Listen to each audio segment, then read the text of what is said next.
Te prosternes-tu lorsque tu adores le Seigneur? Parce qu'il y a une position bien précise lorsque tu adores le Seigneur. Se prosterner, c'est quoi? Se prosterner, c'est symbole d'abondance. Alléluia.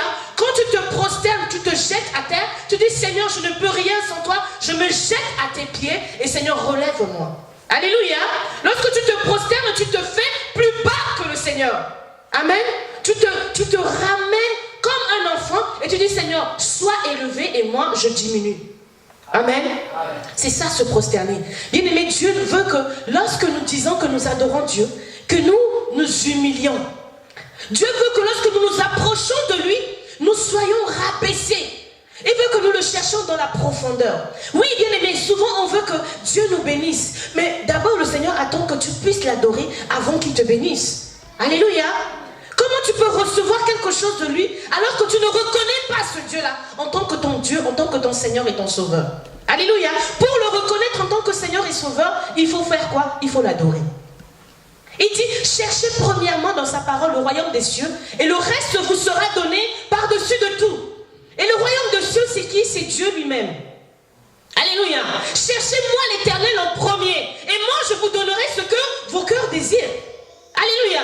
Elle dit, faites de l'Éternel vos désirs et il vous donnera vos délices. Il dit, faites de l'Éternel vos délices et il vous donnera ce que vos cœurs désirent.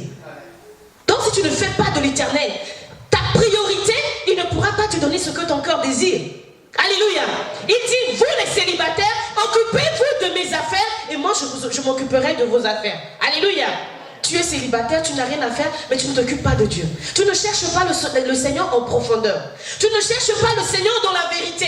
Pour prier le Seigneur, tu passes que 5 minutes, alors que le Seigneur cherche l'intimité avec toi. Alléluia. Il cherche à parler dans ton cœur. Il veut te parler, mais tu n'es pas dans sa présence. Qu'est-ce que le Seigneur peut-il te communiquer? Le Seigneur veut que nous puissions l'adorer.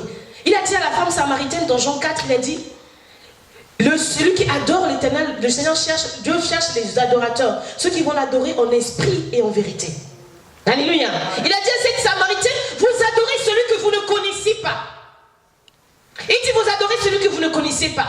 Ça veut dire que si vous connaissez votre Dieu, si tu sais que le Dieu que tu adores est le créateur du ciel et de la terre, si tu sais que c'est lui qui te renouvelle le souffle de vie tous les jours, si tu sais que c'est lui qui prend soin de tes enfants, si tu sais que c'est lui qui t'a donné le mariage que tu possèdes aujourd'hui, si tu sais que c'est lui qui t'a donné le travail, qui t'a donné le niveau d'intelligence que tu as, tu peux l'adorer. Alléluia.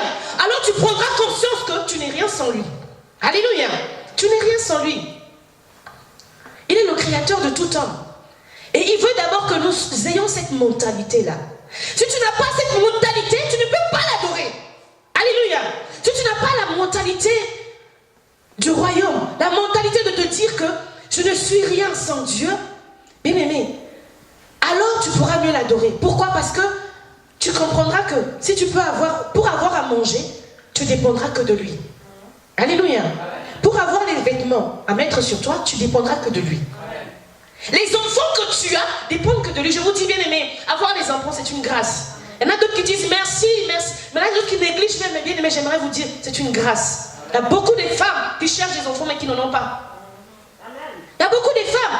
Alors il faut que tu les chéris. Tous les jours, tu dois rendre grâce au Seigneur pour les enfants qu'il t'a donné. Tous les jours, tu dois rendre grâce au Seigneur pour le mariage qu'il t'a donné. Parce qu'il y a beaucoup de femmes de bien-aimés qui pleurent, qui sont seules et qui cherchent les hommes. Alléluia. Mais Dieu t'a donné le mariage. Alors soyons pas ingrats, bien-aimés. Soyons reconnaissants. Dieu dit, entrez dans mes portes avec de reconnaissance. Entrer dans les portes de l'Éternel avec de reconnaissance veut dire que reconnais en lui la toute suffisance. Je ne suis rien sans Dieu. Mon mari n'est rien sans lui. Ma maison n'est rien sans toi, papa. Alléluia. Quand tu l'adores, alléluia. Si je sais que je suis rien sans personne là, quand je vais l'adorer, c'est comme mon mari. Alléluia. C'est ma moitié, c'est mon mari. Mais la façon que j'aime mon mari, pardon, excusez-moi. Alléluia. Je sais que quand il n'est pas là, il part au travail le soir, quand il rentre, je cours déjà pour lui faire la semoule. Je cours déjà parce que je vois en lui ma moitié. Alléluia. C'est mon ami. Il est là, il est là. Quand il n'est pas là, ça me fait bizarre. Ça fait 2 jours, il a pris retraite ici à l'église. J'aimerais vous dire, ça me fait mal, mais c'est l'œuvre de Dieu. Alléluia. J'ai senti l'absence, ça a pesé sur moi. Oui, ça a pesé sur moi. Son frère était là, mais c'est pas pareil. Alléluia. Nalobin, je l'ai dit. Il dit, ah, mon bali nanga, parce que je pose la question. Alléluia. Je ne vous dis pas. Hein? Acclamez le Seigneur pour sa vie. Acclamez le Seigneur. Alléluia. J'étais avec lui, on était partis se promener, on a amené les enfants à la fois. Hein? En revenant, je lui ai dit, papa, on va manger quoi? On a évité. Alors que je sais que si c'est la mobile, si mobile langa Azali, j'avais posé la question, oh, maman, il y a un invité. Enfin, après, je lui ai demandé encore, on va manger KFC, kebab ou tout ça. Ah, maman, elle est invitée. J'ai dit, je me suis retournée arrivé au moment, j'ai dit, hey, yopé, mobile langa Azali, mobile langa, lui-même, il a eu pitié. Il a eu pitié. C'est pour vous dire, bien aimé, quand vous aimez quelqu'un, vous ressentez son absence. Alléluia. Je ne peux pas dormir sans adorer mon Dieu. Alléluia. Il y en a qui sont normaux, qui mangent, après qui reviennent, qui tombent, qui dorment. Alléluia. Comment tu peux dormir comme ça alors que tu oublies que celui qui t'aime est à côté? Ça veut dire que tu ne l'aimes pas. Parce que si tu aimes quelqu'un, tu feras attention à lui.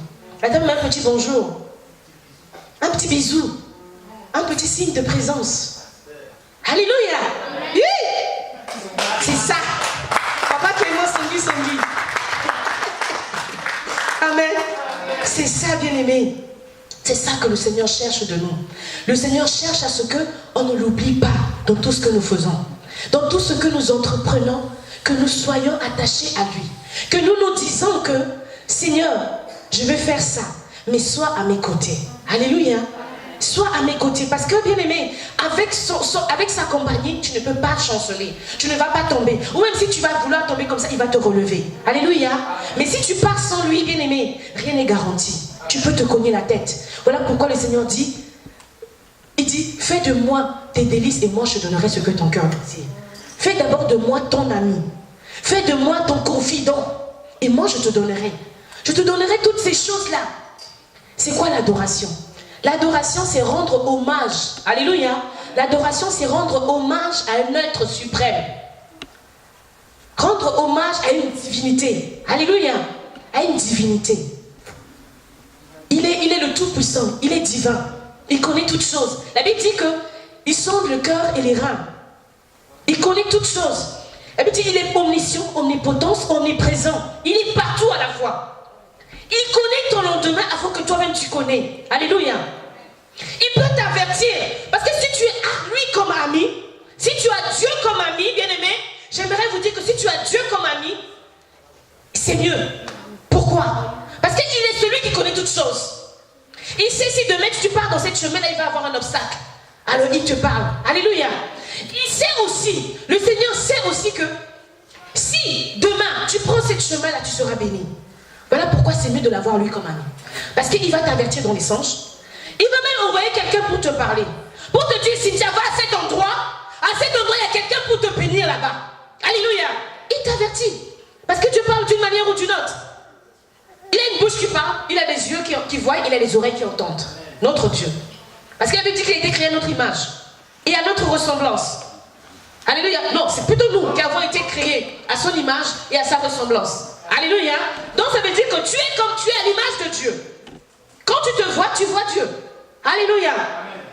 Donc tu as tout ce Dieu a aussi, c'est tout ce que tu as. Amen. Donc c'est important. C'est important de se dire que je dois avoir pour adorateur le Dieu de toute puissance. Parce que lui, il est capable de me secourir. Il est capable de me répandre, de m'avertir. Il est capable. Parce qu'il est présent partout. S'il y a quelque chose qui vient pour m'effroler, il est capable de bloquer ces choses-là. Il est capable. Rien n'est impossible à lui.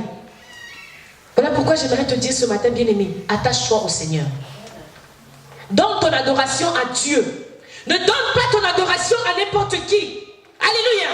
Si tu adores Dieu, que tu vois que dans tes entourages, il y a des amis qui te détestent, tant mieux. Ne te dis pas que non, je vais abandonner mes amis parce qu'ils me refusent, parce que depuis que je suis le Seigneur, moi je te dis que tu as choisi le bon morceau. Dieu est la bonne personne que tu choisiras. Choisis bien ton environnement dans lequel tu veux être. Choisis bien ton environnement. Je marchais hier avec mon beau-frère qui me disait, je lui parlais d'un frère qui tout le temps, oh, l'Oyenge, boîte de nuit, tout ça. Et il me disait, ah maman, vous n'allez pas à la boîte de nuit? Il me posait la question, il me dit, les boîtes... Je lui pose la question, je lui dis, papa, les boîtes de nuit, là, nous avons fait ça. Parce que si nous n'avons pas fait ça, nous ne pouvons pas témoigner, nous ne pouvons pas dire ce que c'est. Nous ne saurons pas ce que c'est. Nous avons vécu les boîtes de nuit, là, il y a qu'à là. Alléluia. Très longtemps. Très longtemps. Mais aujourd'hui, nous avons pris notre décision. Alléluia. Oui, l'adoration, c'est aussi une décision que tu prends. C'est une décision que tu prends. Nous avons pris la décision de ne plus aller chanter là-bas, mais de chanter de l'autre côté. Alléluia. De chanter de l'autre côté. Pourquoi? Parce que le temps que je perds là-bas, c'est le temps que Dieu m'attend ici pour faire son œuvre. Alléluia. C'est le temps que Dieu m'attend pour faire son œuvre. Donc, et aussi en tant qu'enfant de Dieu, vous allez voir que l'adoration, c'est une vie. Amen. L'adoration, c'est une vie. Parce que comment je peux dire que je suis servante de Dieu, je suis serviteur de Dieu, si je ne représente pas ce Dieu-là devant les hommes? Alléluia. Si je ne le représente pas devant les hommes, il faut bien que je représente ce Dieu-là. Et pour le représenter, c'est dans les attitudes. Alléluia. C'est dans les langages. Amen. C'est dans les langages. Parce qu'un adorateur, on voit dans son langage que c'est un adorateur. On est d'accord ou pas? Amen. Un adorateur, une personne qui adore Dieu, on le reconnaît dans son langage. Quand tu viens visiter quelqu'un, un frère ou une soeur, alléluia, oui, vous parlez, mais on va voir la différence entre toi et lui. Pourquoi? Parce que tu vas dire, bien-aimé, sois béni. Alléluia. L'adorateur va réconforter. L'adorateur va bénir. L'adorateur va consoler. L'adorateur, il va faire quoi? Il va conseiller selon la parole de Dieu. Alléluia. C'est ça un adorateur. Pourquoi? Parce que tu auras pris ce que Dieu t'aura confié. Alléluia. Tu auras pris ce que tu auras médité dans la parole de Dieu. Parce que l'adorateur, il médite la parole de Dieu aussi. Alléluia. Pour savoir quoi parler au Père. L'adorateur, il médite la parole de Dieu pour savoir qu'est-ce que je dois dire à Dieu. Parce que Dieu, il y a un langage pour parler à Dieu aussi. On est bien d'accord? Dieu, il a un langage à lui. Il se reconnaît dans sa parole. Il se reconnaît.